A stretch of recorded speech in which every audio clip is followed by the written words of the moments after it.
When you isolate the objection, you uncover the truth. When you reframe it, you uncover the path forward. I'll tell you more in just a minute.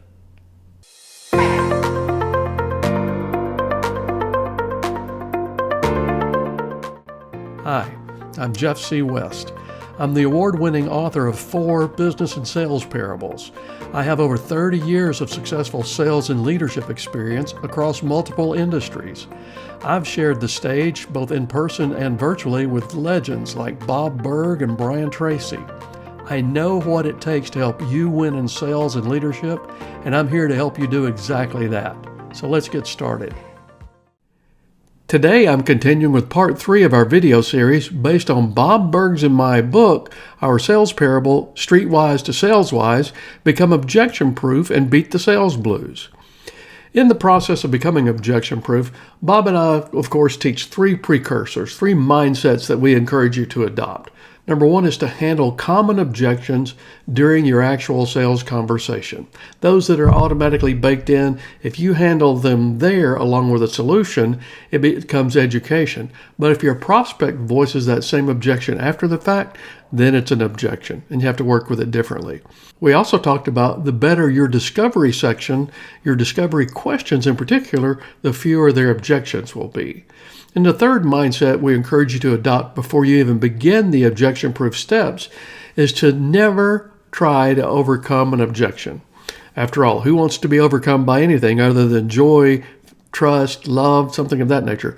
No one wants you to overcome them during that objection process. Once you've adopted those mindsets, then you're ready to go through the steps that will actually make you objection-proof during your sales conversation. The first step in that objection-proof process is to control your own emotions. When a prospect voices an objection to you, 2 people have a collision point. They have one because they're expecting a debate out of you, and you have one because now there's something more you have to do to achieve your goals in sales. So controlling your emotions will keep you from reacting based on the way that collision point, that somatic marker, makes you feel inside. The second step in the becoming objection-proof process is to empathize. Let your prospect know that you see their objection as something that's worth considering and give value to that. Let them know you can see that. Empathize with them. Don't agree with them, but let them know that their feelings are important to you on this issue. The third step, which we covered in our last video, was to dig a little deeper. Oftentimes the objection they're voicing is really not even the real objection, it's just the tip of the iceberg, and the real objection is somewhere below there. So when you ask questions and tell them you'd really like to understand more about that from their perspective, not just yours, what you'll do is they will open up to you and they'll begin to discuss other things that really lead up to the objection they voiced to you. Now in today's video, we're going to talk about 2 more steps, isolate and reframe. When we isolate the objection, we're trying to make sure that there's nothing else on the table. And the most simple way to do that is just simply say something along the lines of, well, other than this issue, do you see any other reason you wouldn't want to move forward with what we're talking about? If there is a deeper objection or another objection, they'll voice it at that opinion, and it'll be easy for you to get it out on the table when you do that. And then the next step is to reframe the issue. I want you to think about where your prospect is mentally right now. You handled common objections during the sales conversation. Those weren't an issue. You asked great discovery questions so that your prospect openly discussed the issues that they're facing, and they began to see you as a potential source of a solution. And you made an internal commitment that even if something comes up later, you're never going to try to overcome their objection.